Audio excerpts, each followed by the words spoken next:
Yo. We are Illinois Wise Guys. Check out the full podcast, link below. Yo. We are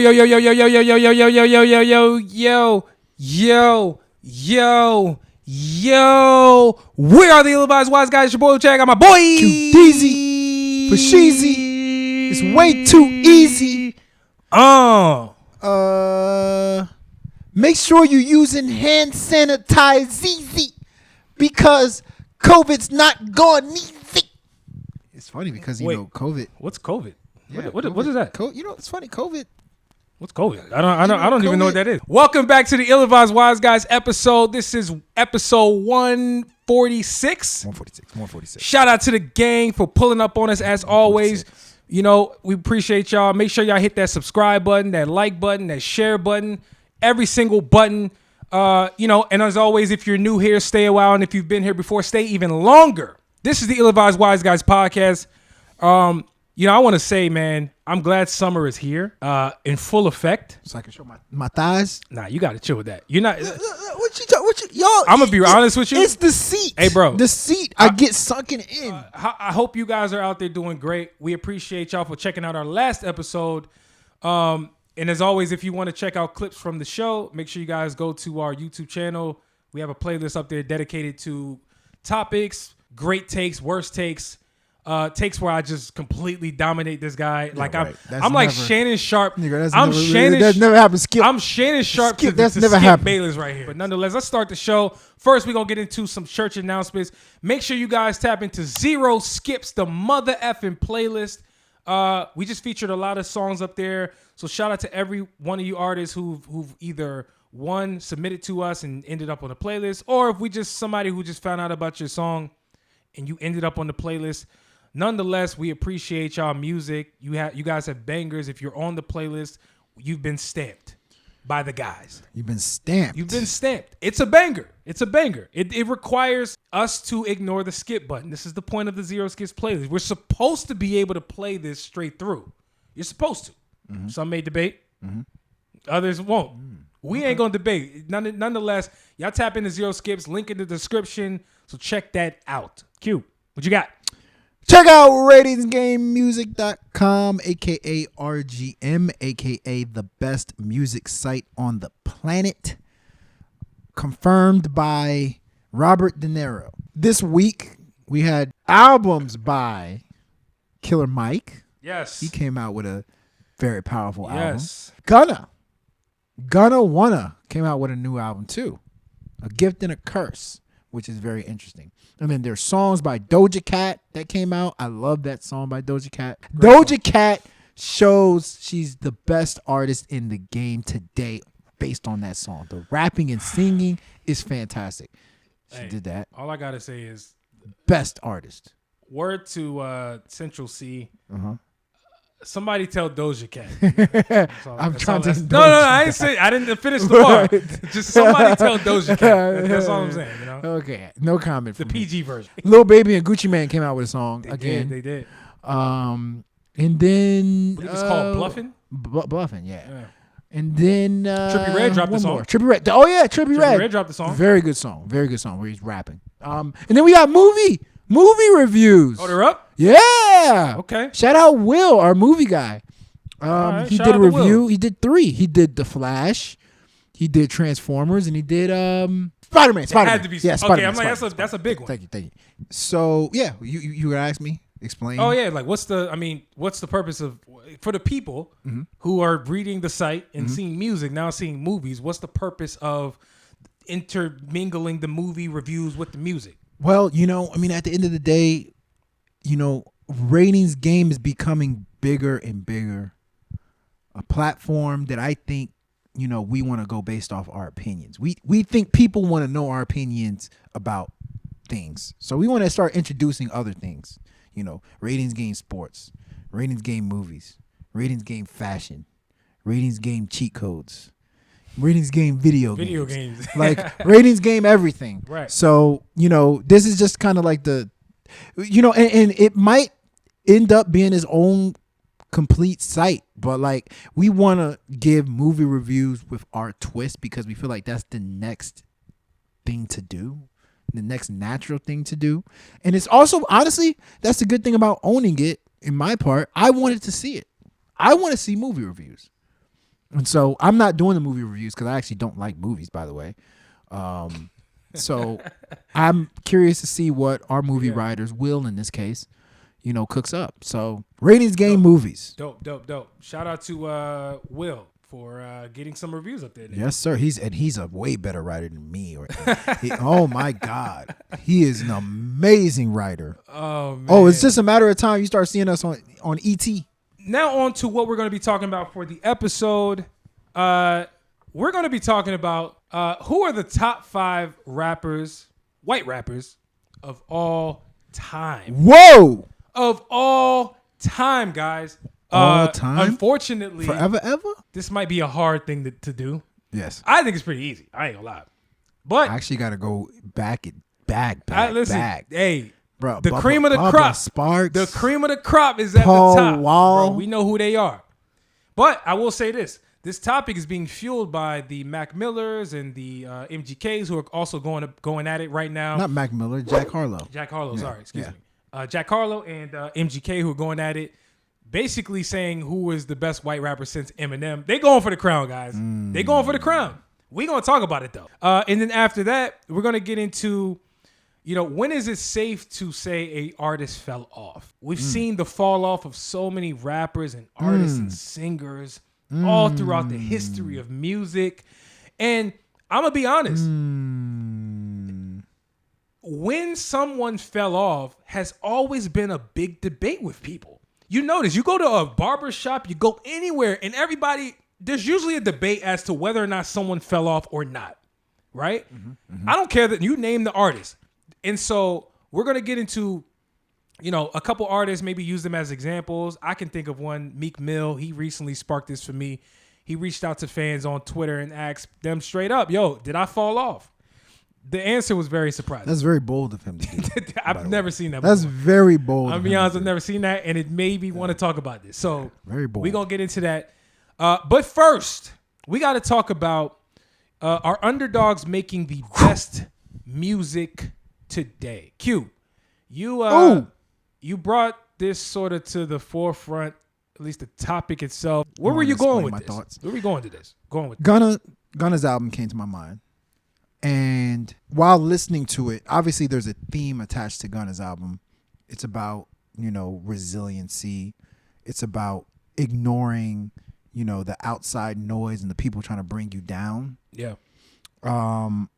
And I'll be honest, it may not be the best Gunna album it may not be the best album he's ever made, but I thought it was the most enjoyable Gunna album, like from start to finish. The one word that I think a lot of rappers don't use these days is purpose. Remember we talked about this a couple weeks ago. I think we talked about it with Detroit YB, where I said, a lot of rappers are coming into the game without a purpose.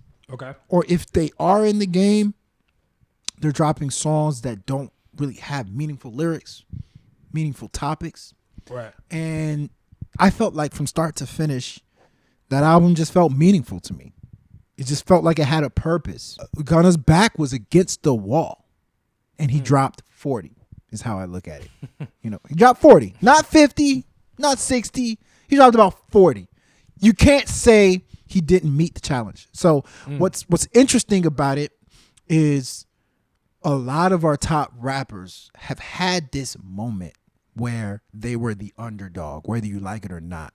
What did they do next after controversy?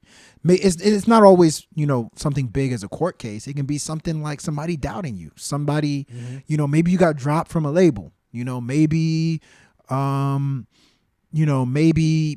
somebody said you fell off or something like that. And I can give you some examples. Like when Rick Ross, had his whole, Officer Ricky situation. A lot of people were waiting like, yo, what is Ross going to do next? He dropped Deeper Than Rap. He met the challenge. I say he scored 40. When, Jay-Z, he went to the court case with Steve Stout, and people were just like, Jay-Z, he's this thug, blah, blah, blah, blah. What is he going to do? He dropped a classic Blueprint, or whatever album that came out around that time. You know, so people historically, hip hop rappers, when their backs against the wall, when they are being counted or considered to be the underdog, a lot of them have met the challenge. Now, there's examples of people that have not met the challenge. Tekashi kind of went through something very similar as Gunna. People calling you a rat, you know, you snitch. And I actually was excited, not saying that I think Tekashi's a great artist. I don't even think he's a good artist, but I was excited to see where he's going to go as the underdog. And he dropped that album that I thought was awful. You know, the one with Akon. I can't even remember what it's called. But that's one case. And, you know, it's funny. I was just thinking about this. You know who somebody... I was listening to Like a Pimp. Like, you know, we were just listening to it again. Because I listened to it 5 times today. Because I was just like, dog, this song is so good. And then I was like, dog, Lil Flip's verse on Like a Pimp, one of the best hip-hop verses I heard in my life. Simple as hell. But it's just so hard, right? Okay. And I said, yo, what happened to Lil Flip? And then I went to look at his catalog. I said he dropped Game Over. Game Over is his second most popular song. Sunshine being one, Sunshine right? was fire. And I said, yo, dog, like Lil Flip was so hot, and then he just dropped. What happened? Remember what happened? T.I.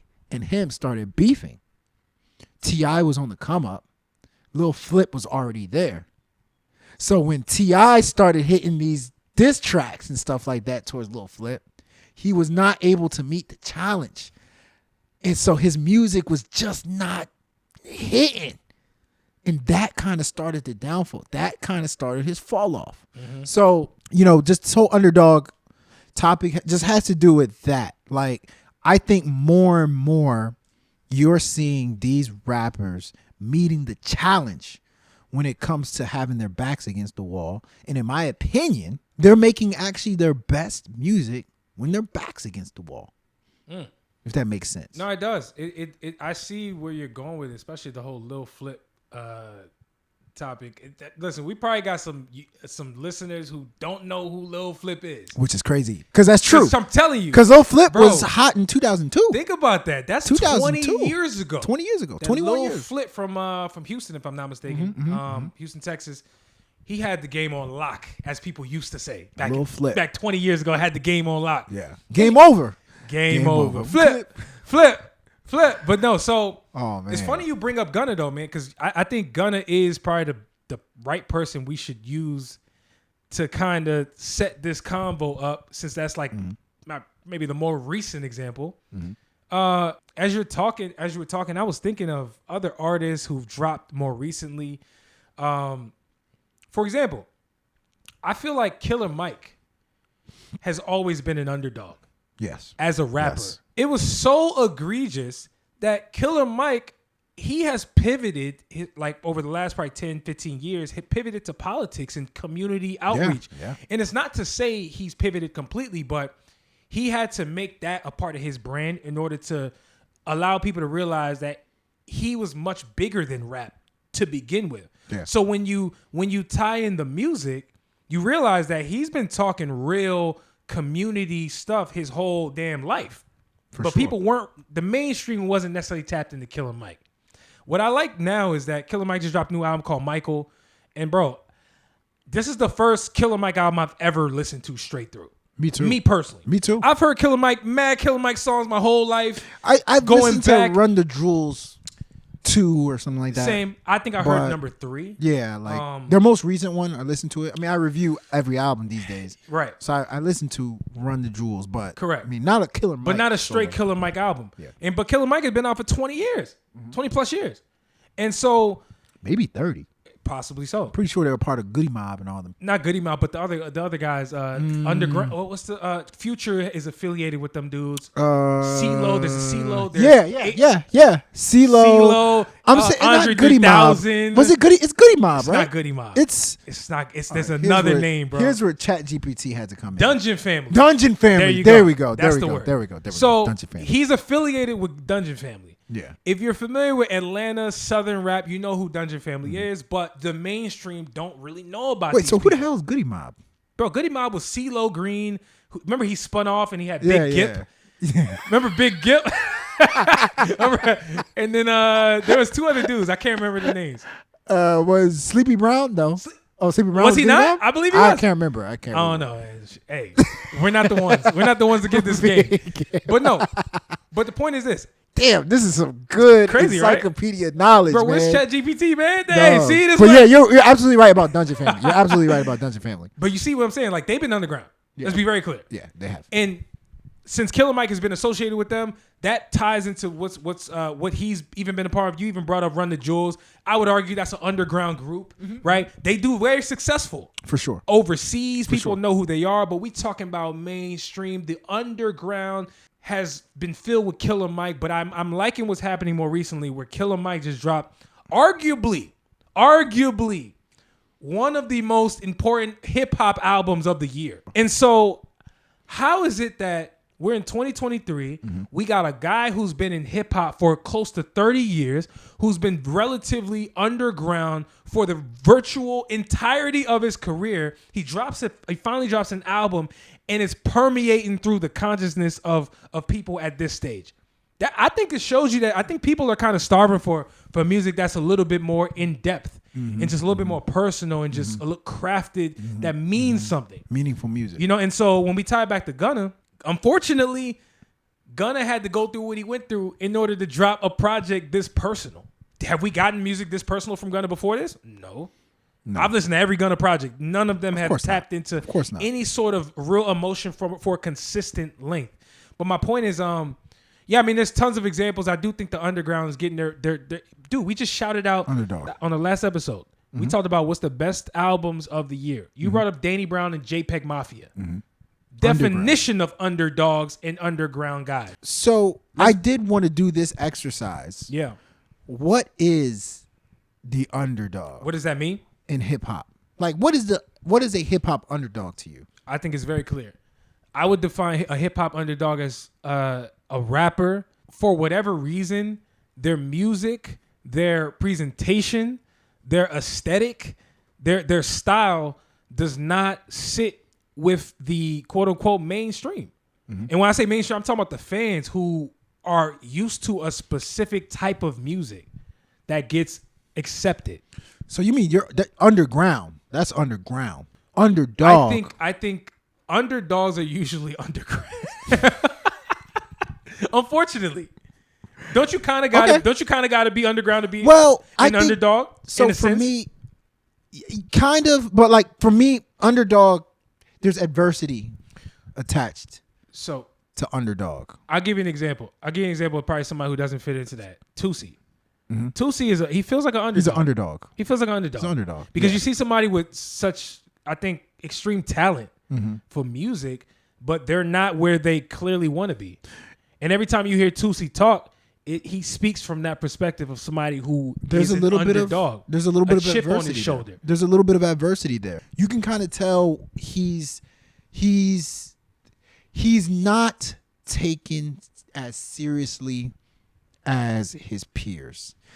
There's people that do what Tusi does that's not as good as Tusi, but people are not giving him the credit that is due for Tusi. There's that little bit of adversity for me that makes it an underdog situation. And I think that adversity sometimes is created. Sometimes that adversity, it just happens. Like I said, it sucks because some of our favorite rappers, their career never met, or never got back to where it needed to be because somebody knocked them off, right?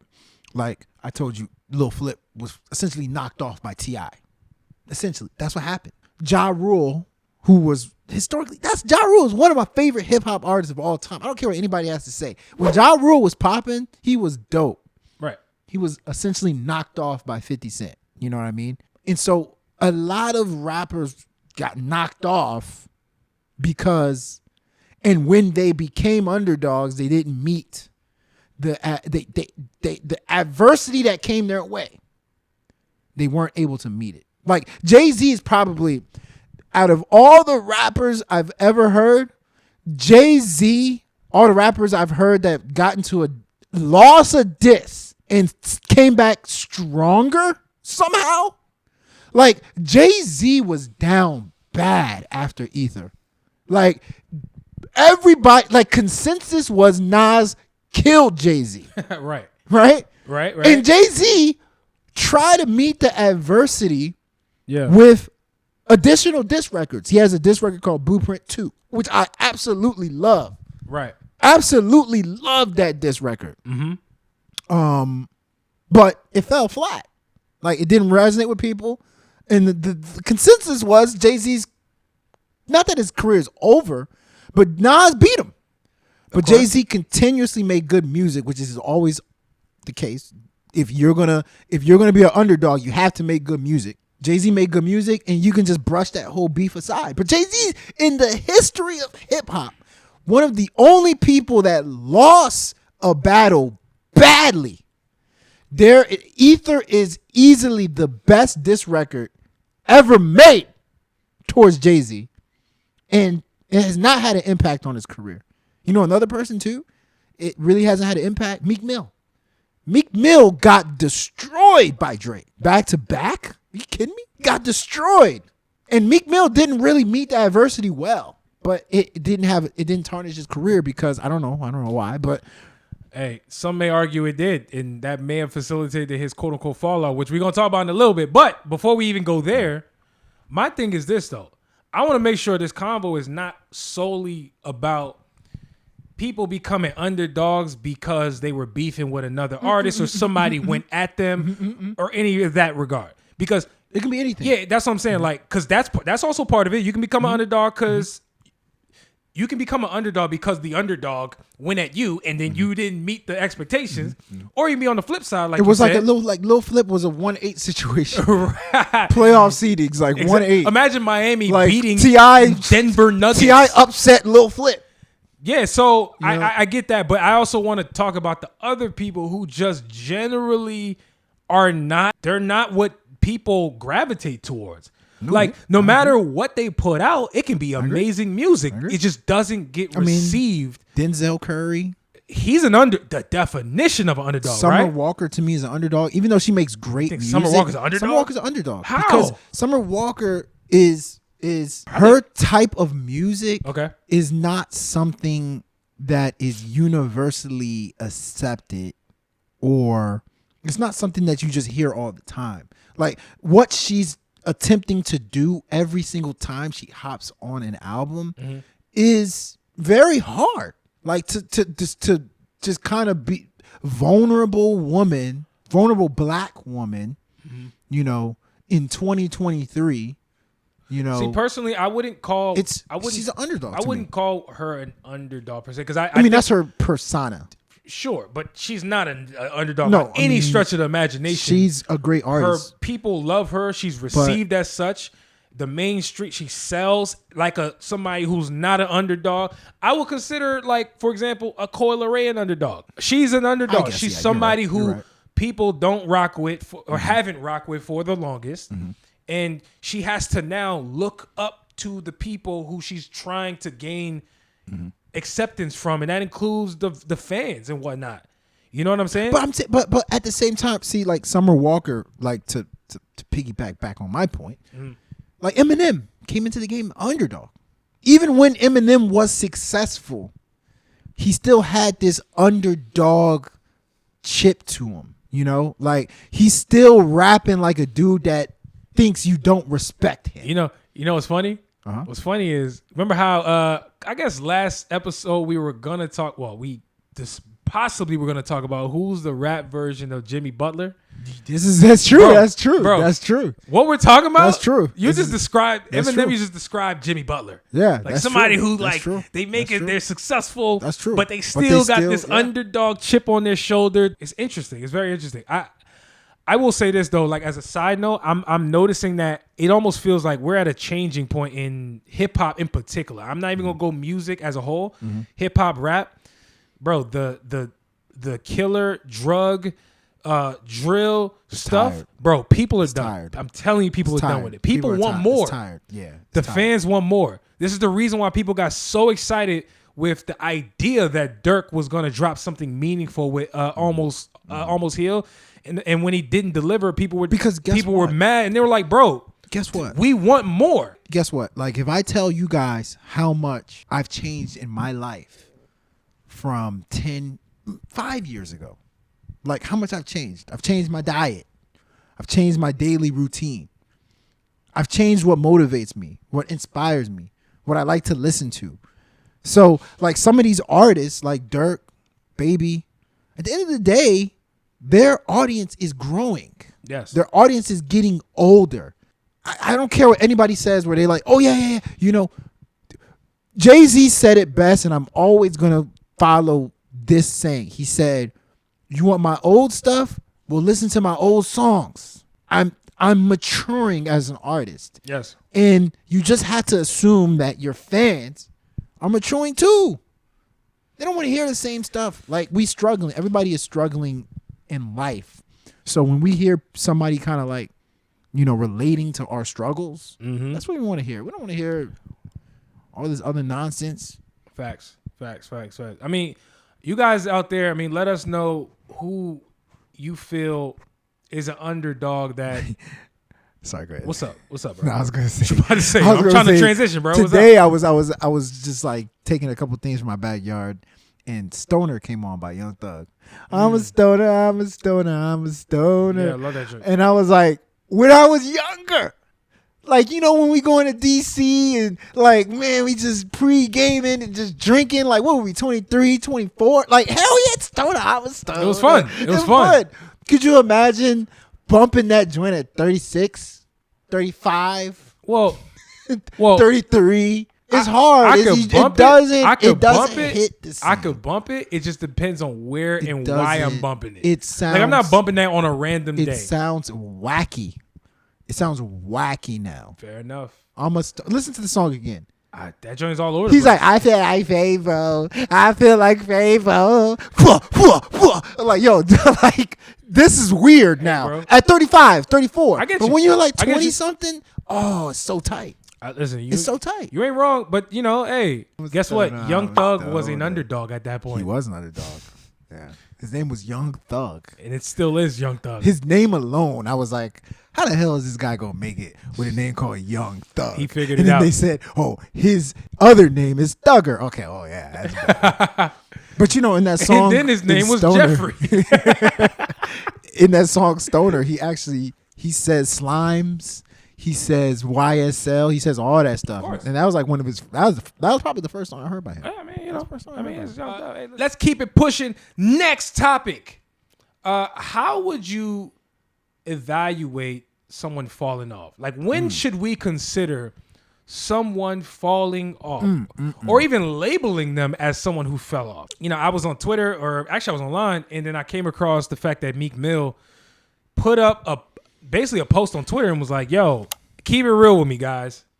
Did I fall off? And he had to make sure to double back and say, listen, I'm not asking this for confidence. Like, I ain't down and bad.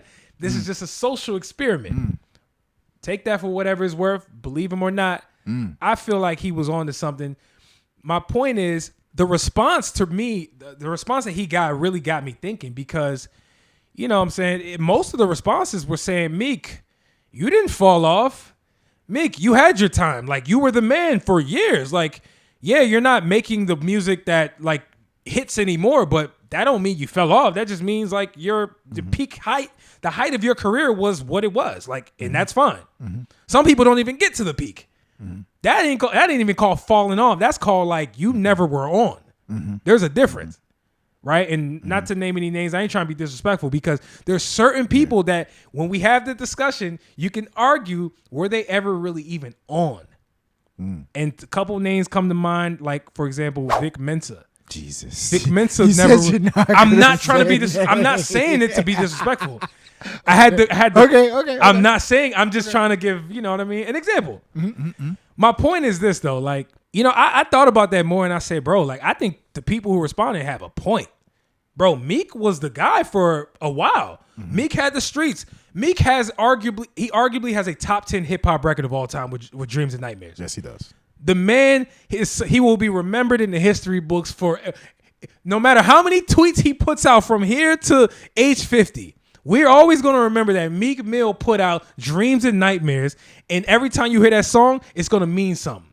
And so you could argue around that time where he was heavily deep into, you know, his affiliation with MMG, right? When he got into a relationship with Nicki Minaj, he dropped before the beef with Drake. I think it was Dreams Worth More Than Money. I believe that was the project. I think it sold 250,000 copies first week. Bro, that's an elite artist, numbers wise. And at that point, when he was with Nicki Minaj, you could argue that that man was at the height of his career. But we forget he had been one of I wouldn't call him a 1A rapper, but he was probably 1B. Or 2, whatever you want. He was around that in terms of skill. A2 or something. A2, AB, whatever the case is. 1A. There you go. That's what I'm looking for. Or whatever.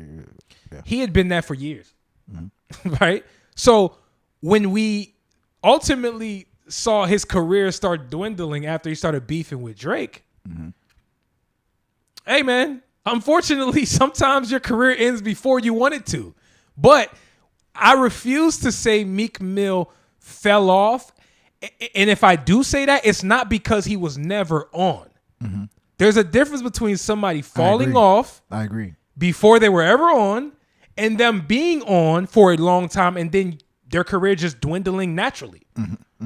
We use the same word to describe both of those cases, but they're not the same. And so that's why I'm curious. Like, in terms of Meek Mill, do you feel the same way about what I'm getting at in terms of how if he fell off or not? So it depends on what Meek Mill's aim is. Okay. Moving forward. So I'm gonna use sports because sports is the easiest way. So I'm on a streak right now of telling you guys terms I hate, right? Like I told you, I don't like the term be yourself, you know, et cetera, et cetera. I'm going to keep that streak going. You know, one of the things that make me the angriest about sports convos? They're like, Jordan is undefeated in the finals, right? LeBron James lost 4 times in the finals, right? LeBron James got to the finals 11 times. So we're just going to like negate the fact that he got to the finals.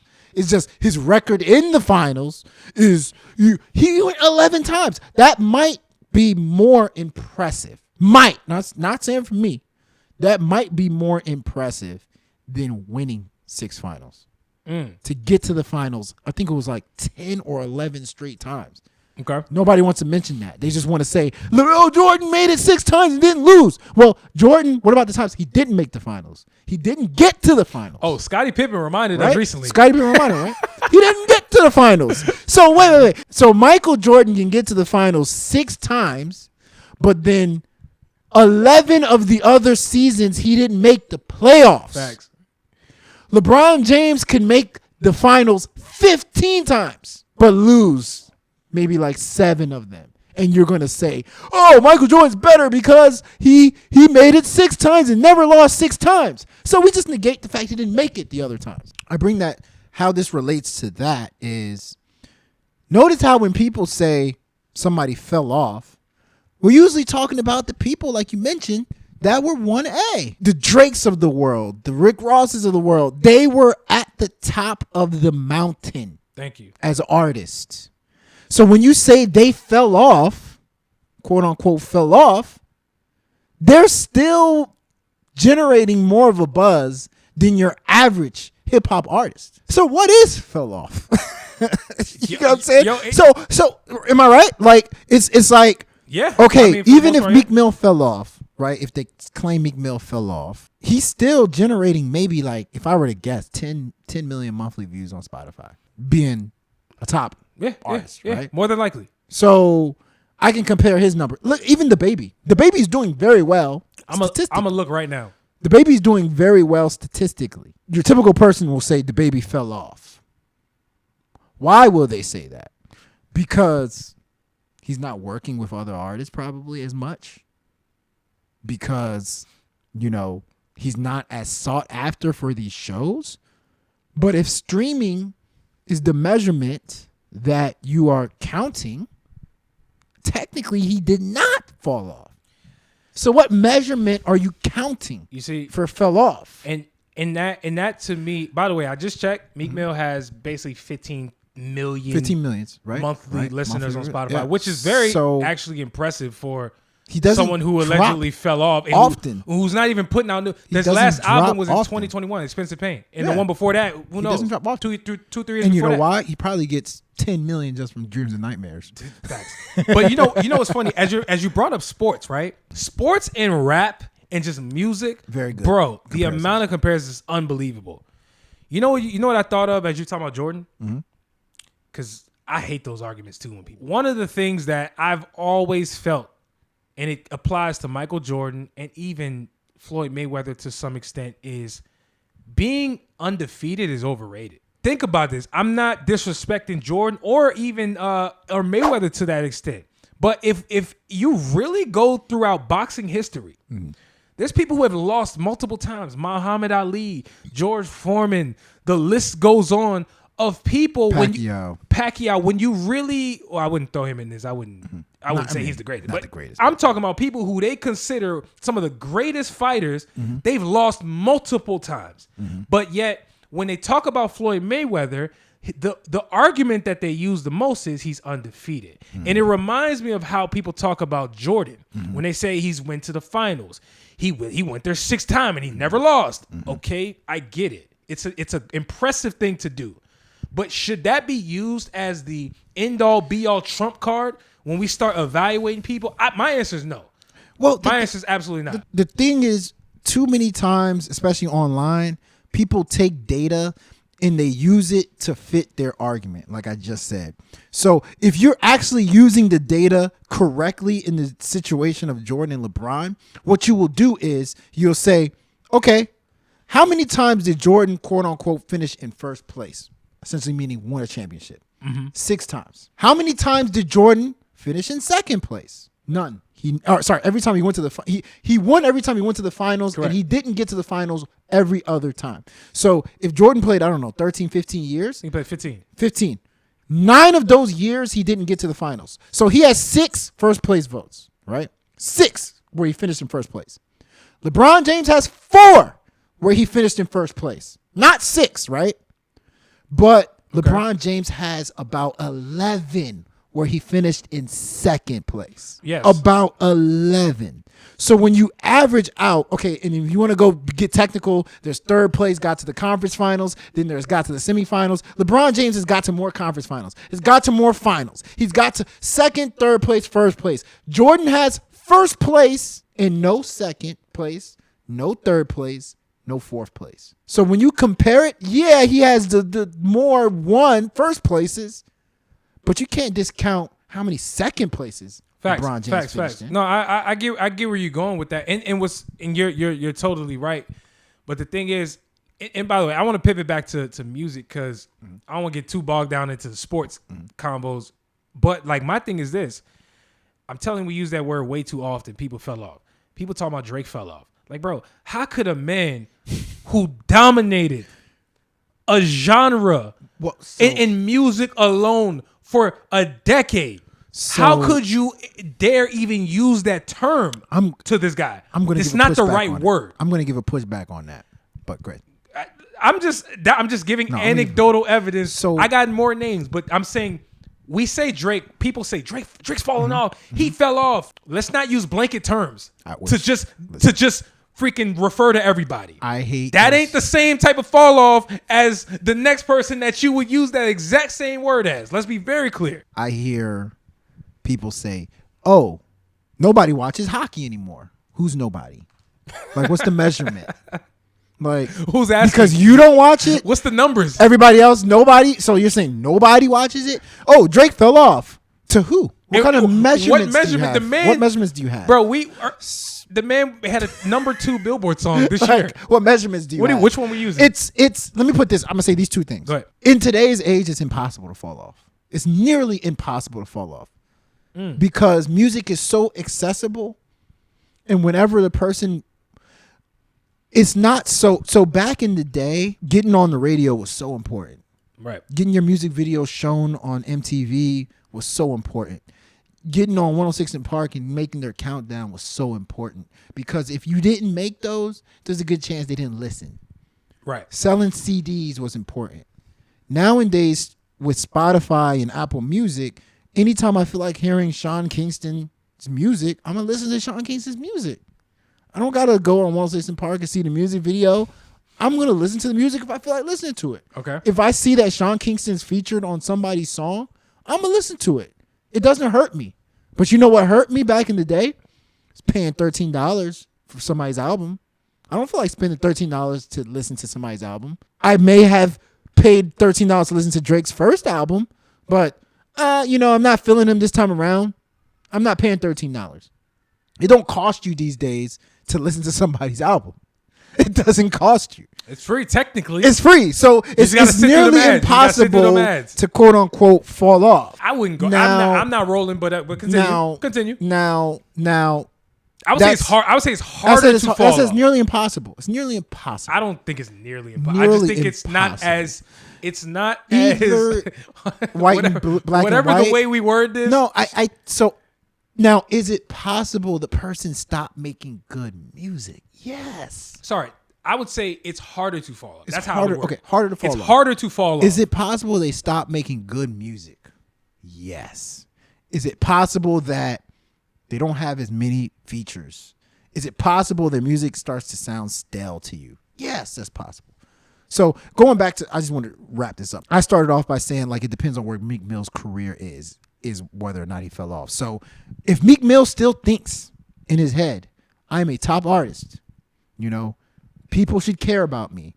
I'm going to drop an album and it's going to do numbers, and it doesn't, I would consider that a fall off.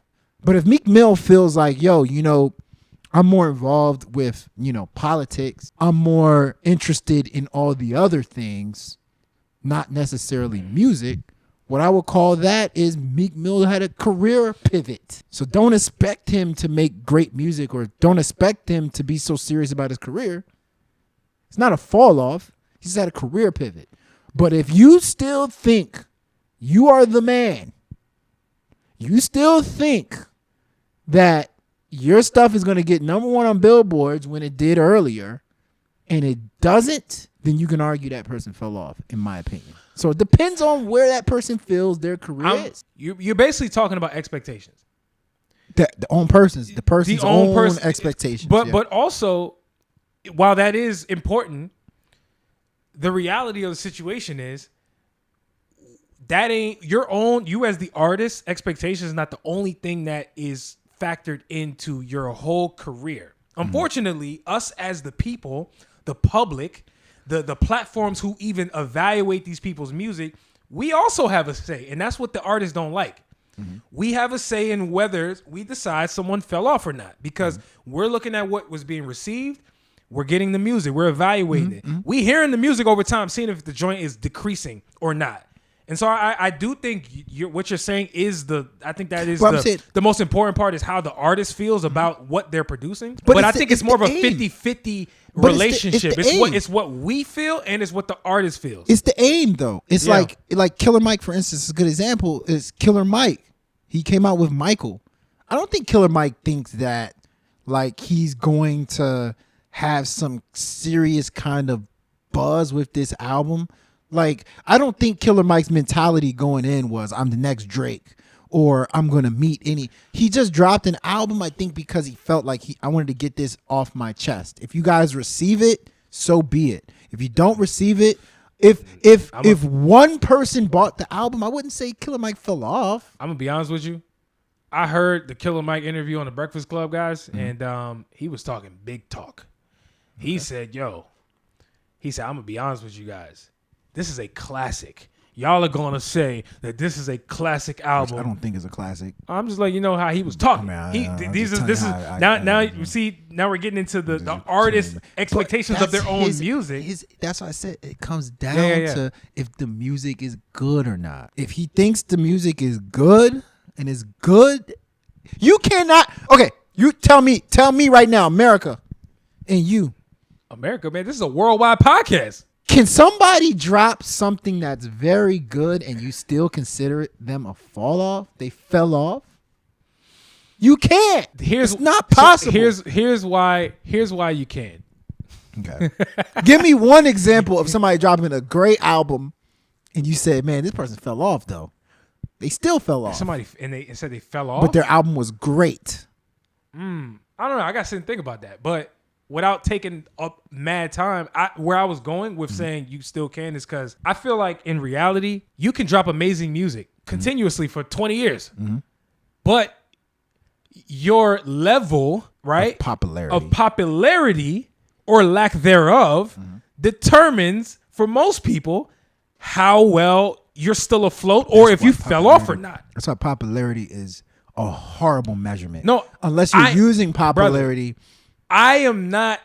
No, I know. I don't lead I'm with not that. saying you. I don't lead with I'm that. not saying you. I don't lead but that's with why, that. like, I never. But I'm just saying this is what people. This is how people judge. I fall off. This is why I have a problem with the word. I'm telling you because this is how they associate. I know, but shit. I'm telling you, like, I purposefully omitted the word popularity in this convo because popularity. I'm all about measurements. Like data and measurements, right? You get mad at me. You always cuss me out. You cuss me out when I say Grammys, right? You're, oh man, it doesn't matter. I said Chance the Rapper has a Grammy. It doesn't matter. You know, Chance the Rapper got a Grammy. Grammys, what's Grammys? Grammys is an award. So that is a measurement that at least somebody likes you. But it's a subjective. Prestigious. It's subjective, but that's always been my problem. It's still an award given to you by a committee. That is saying more than me being like, oh, I didn't hear him on the radio today. I guess he fell off. No, like Grammys is an award that is relevant. So let me ask you. It is relevant. Let me ask you though, because you said popularity, right? Don't like popularity. But here's the thing: Grammys is not all about popularity per se. I know. You could it's argue about good body of work. Nowadays, people judge popularity off social media and coverage on blogs and coverage on music platforms, streams, right? So if you don't meet a certain threshold, you could be deemed as someone who's not popular. So if you were once in that bracket and you're still making fire music, but you no longer meet that requirement, people will consider you fell off. Is that right or wrong? Yes, of course. But is that right or wrong that they're not their music, their traction's not hitting as much, the content is like not I said, as it covered? goes back to where they think they are in their career. Of course, I don't expect if I'm Pitbull, right? Pitbull, who at his highest was probably reaching close to 1 billion streams, right? Pitbull's chilling now.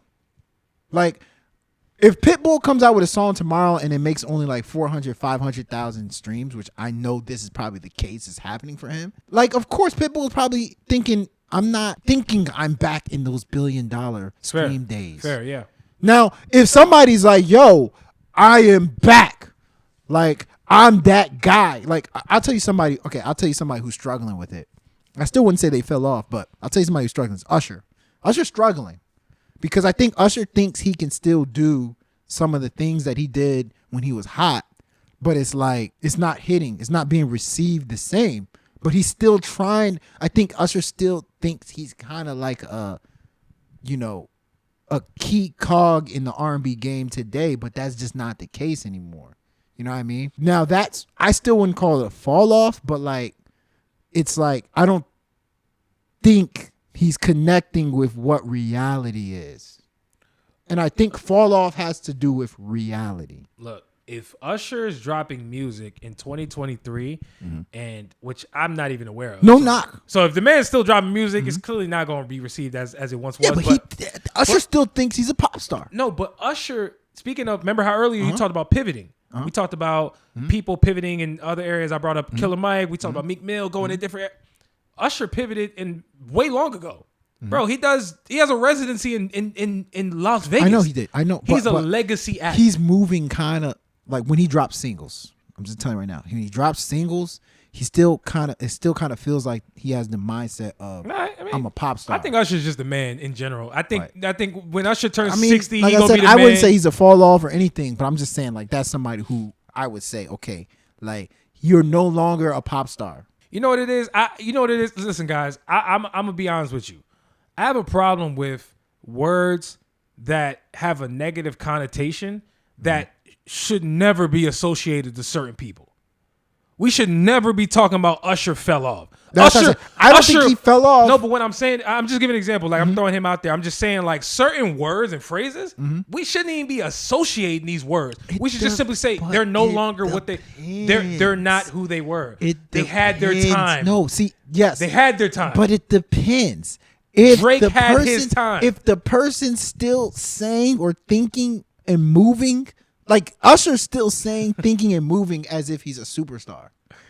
Chance the Rapper is still saying, talking, thinking, making moves as if he's still that guy. Shit, not musically. Musically too. I mean, music he's not doing much, but like he's still kind of move. I bet you with Chance the Rapper right now, Chance the Rapper, who a lot of people are saying they not feeling as much. It's a great person right? to say fell off. Chance the Rapper, right? Not feeling as much. I bet you today, if Chance the Rapper say he's gonna come out with an album, he's gonna have a full blown rollout. He's gonna have a video. He's gonna have something clever. He's gonna have the Twitter emojis associated, the things that you do when you are clearly labeled as a top artist.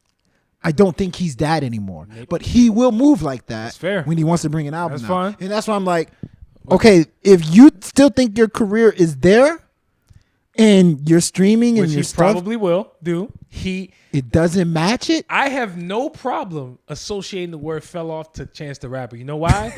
Because he got to the highest of heights in popularity, in commercial success, in hip hop. And his career's not over. But it wasn't sustained. It was never sustained. And his career's not over. He's still he still exists. He's not even 30. He fell off. I don't even think he's 30. Meek Mill and some of these other guys did not fall off. They just are not the guy anymore. They just pivoted. That's it. I think they just pivoted. But anyway, whatever, man.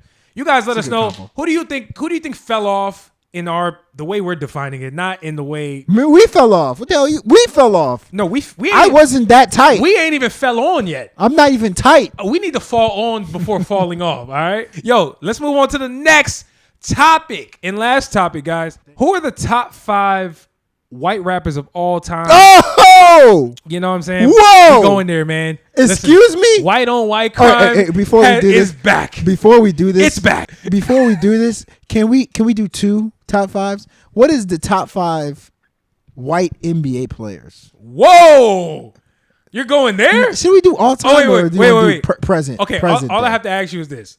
I need you to clarify one thing for me. White European or white American? No, white American. Has to be white come American. on, man. Stop it. White We got to include the It's European. easy. No. They're from the same it's people. Easy. It's Jokic, Luka, Dirk Nowitzki, Larry Bird. He's not part Larry of it, but Bird. I'm including his top 5 Larry no matter Bird, Mikal, maybe. The present day NBA players that eat meatloaf. Gee, Brussels now you're being sprouts. disrespectful. No, you mean eat casseroles. All time's funner, man. White American all time. Okay, Larry Bird, Bill Walton. Ooh, I saw a documentary on Bill Walton. Bill Walton's up there. Bill Walton's up there. But he's up. He is up That there. man. I saw the documentary. Bro, Very Bill tight. Walton was a shorter Jokic. Steve Nash. No, Canadian. Oh, yeah, he's not. Damn. American. Close though. Close. Yeah, American. He tested my white history. Bro, Jerry West.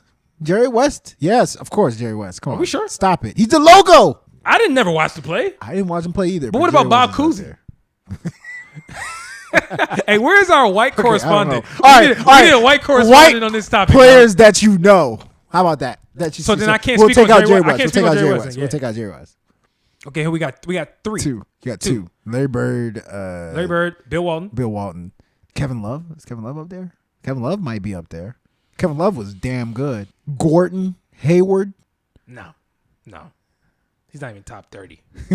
White? Yeah, right. I'm serious. No. Tyler Hero? No. Wait, what? Yo, Matt Miller? Mike Miller? Mike Miller, I mean? Mike Miller. He won a couple chips. Actually, let me think about that. Mullen? Who? Chris Mullen? Chris Mullen might be up there. Chris Mullen. Oh, what about Chris the Mullen. guy for the Suns? Dan Marlin? Yeah, man. No, hell no. Yeah, he wasn't that good. He was a role player. John Stockton. Come on, John Stockton. Okay, yes, thank you. John yes, Stockton. What the hell? Damn. What are we doing? Was that 3? 3. John Stockton, Larry Bird, Kevin McHale. Kevin McHale's definitely up there. Bro, we just named 3 people on the same team. That's And insane. then, so you mean to tell John me Stockton. he wasn't on that No, squad? I know. That's 4. Yeah, you're right. 4. But how crazy is that No. we got 3 of the top 5 greatest white players in the NBA of all time were 30 years ago, 40 years ago. I know. Jeez. Anyway. Greg Ostertag.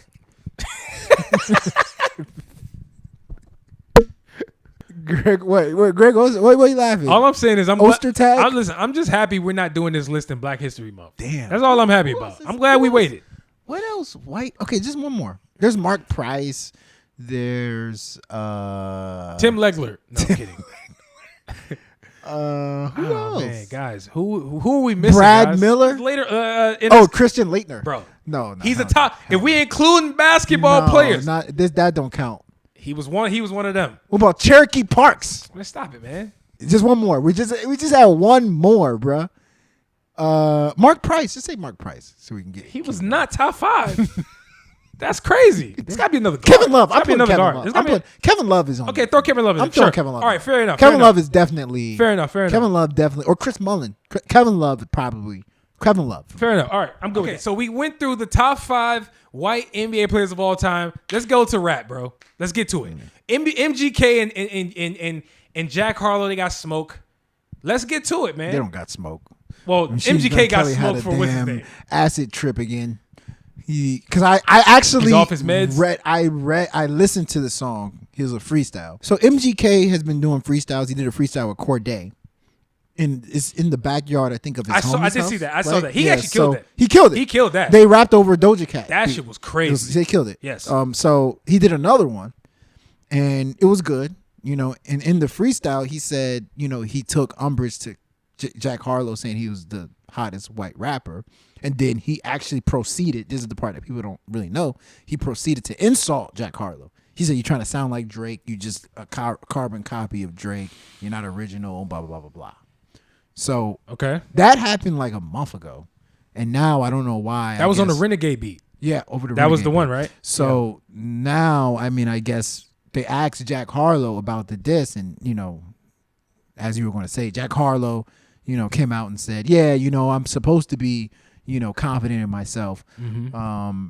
As you should. I'm just gonna talk that talk, blah blah blah. It was a very athlete response to smoke. When athletes they get in the press conference, I'm just gonna play hard and take the high road. They basically take the high road. They take the high road every time. Just being competitive and have a lot of respect for the guy. It had me thinking because I wanted to talk about this for a while now. What are the top 5 white rappers? And I know the typical person will be like, "Oh, hell yeah, that's easy."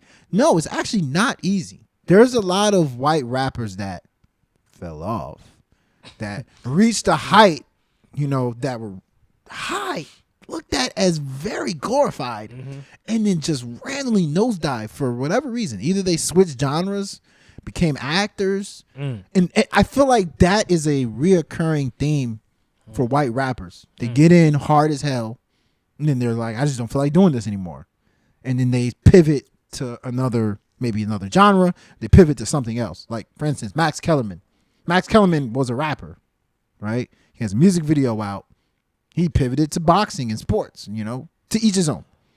Mark Wahlberg was a rapper. Marky Mark. Yeah. I don't feel like rapping no more. Pivoted to movies.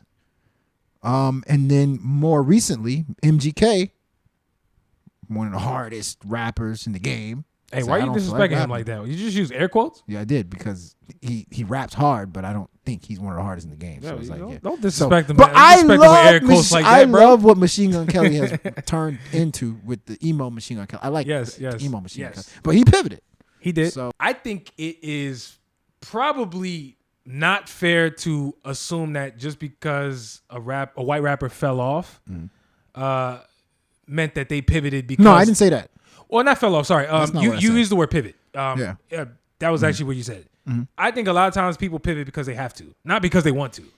And so, I'm saying it's a reoccurring. Let's be very clear. I'm not saying it's. I'm not. It's not my opinion. It's just. You notice it. They pivoted. I feel, but I think a lot of times people pivot because they kind of have to. Like, I'm trying to say MGK in particular, just to stick on him for a second. I think he had some success in rap for a little bit, but I think it's stonewalled. Like, he kind of plateaued. Like, I feel like at a certain point, he did. People didn't really receive his raps. They weren't really feeling his image. He's a very confusing case. This is the Ill-Advised Wise Guys podcast. We thank you guys for listening. If you're giving advice, just make sure that thing is ill.